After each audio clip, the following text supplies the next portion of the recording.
Good morning. Welcome to Thursday Morning Thoughts. I'm Erin, aka Forbesy, and I wanted to take a moment this morning to look at sitting with your shit because this is something we're often really good at avoiding.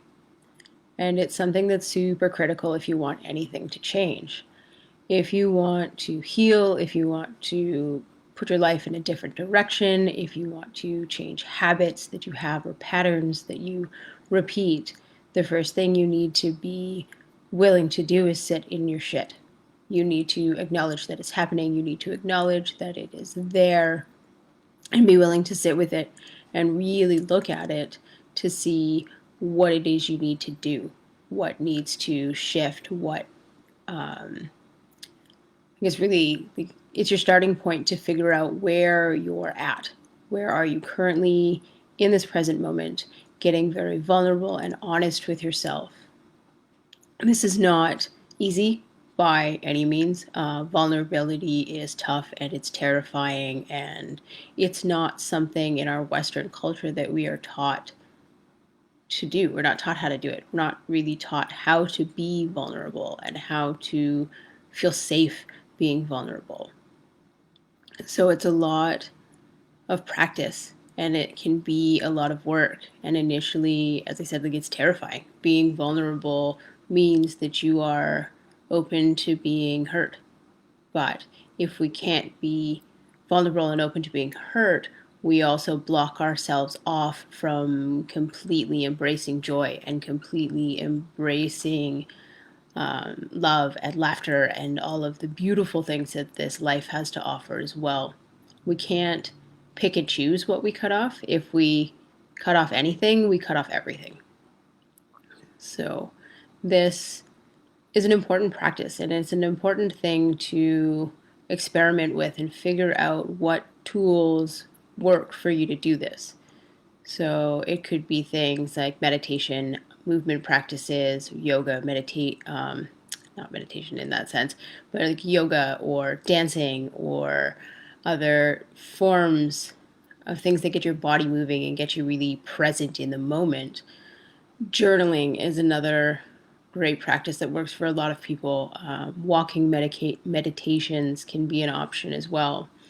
There's lots of different things to work out there. So it's like this obviously is a minimal list. There are so many different things to explore.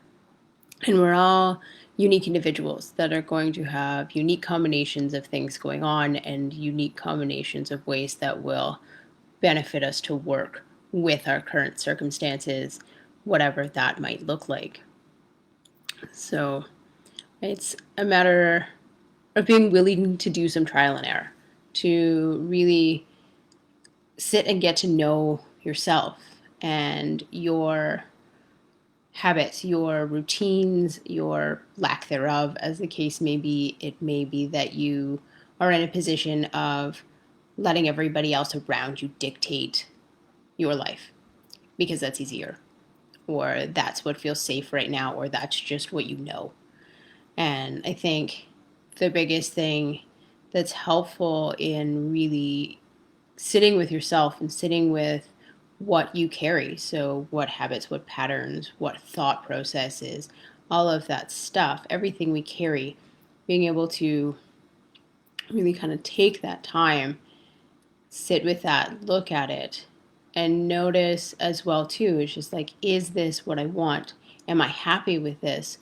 Or is it just what I know and it's comfortable? So I don't want to step outside this because that's scary and I don't know what's going to happen. And the reality of things is we never truly know what's going to happen. We have this immediate moment. We don't know what's going to happen tomorrow. We don't know what's going to happen 3 seconds from now. I could leave my house to go to work today and not come home. That's a possibility. I trust that that's not likely. I believe that I will be safe going to work and my day will be fine and I'll be safe coming home again. But it's definitely not guaranteed. Nothing is guaranteed. We are mortal and we have whatever time we have.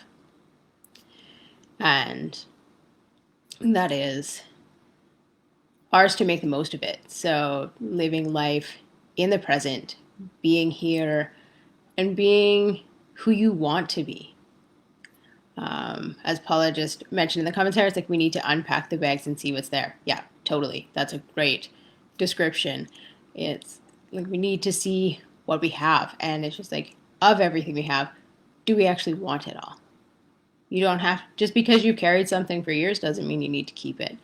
So, but it also doesn't mean it's going to be the easiest thing to just drop, knowing that there's going to be some work involved with this. I came across a post this morning too that had the line "Let it go" crossed out, and then stated just like sit with it, heal it, hear it, feel it, process it, then let it go. Because there's often these simple phrases like "let it go," and it's like, yeah, okay, how? And I unfortunately don't have the easy answer for you. There is no easy answer. Each one of us is on our own journey, and the answer to that is going to be unique to you. But I invite you, and I hope you are willing to take some time and spend some time really getting to know yourself, getting to know what's in the bags you're carrying, and working through that process, whatever that looks like for you, of piecing out, yeah, this is helpful. I want to keep this. This brings me joy. I want to keep this. And this is making my life harder than it needs to be. How do I let it go? Let's step one, acknowledging it's there, sitting with it, taking a look at it, going from there. Uh, yeah, so I think that's kind of all I've got to say this morning. I hope you gained a little bit of insight, and I hope you are willing to continue going deeper within yourself in this journey and connecting with others who are working through the same processes, because again, we do better in community. We're not meant to do this life totally alone. So seek supports, seek those who are lifting you up, lift up others around you. And I hope you have a beautiful Thursday and a beautiful rest of the week. Thanks for listening.